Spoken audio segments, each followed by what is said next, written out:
balse nebiga waxa uu doortay dabaqa hoose in uu dego. Abu Ayyub isagana amarka nebiga ayuu qaatay oo meeshii uu jeclaa ayuu dejiyey.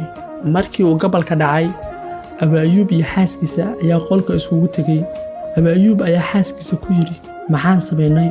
Rasuulka Alle miyaa hoosteena seexinay oo innagana kor miyaan seexanaynaa?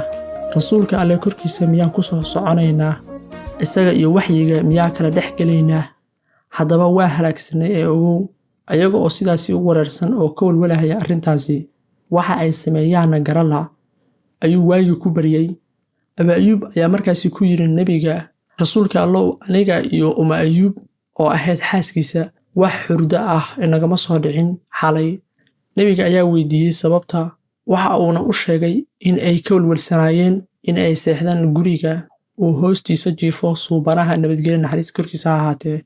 Nebiga ayaa markaasi qalbiga u dejiyey. Abu Ayyub amarka nebiga ayuu qaatay, waxa uuna yidhi isaga oo ka sheekeynaya arrintaasi, habeen habeenada ka mid ah ayaa waxaa naga jabay weel ay ku jireen biyo, annaga oo jiifna.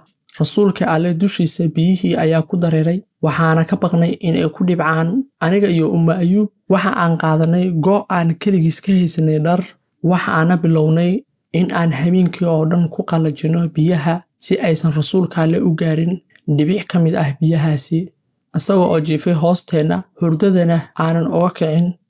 Nebiga nabadgelyo naxariis korkiisa ha ahaatee waxa uu joogay guriga Abu Ayyub muddo ku dhow 7 bilood.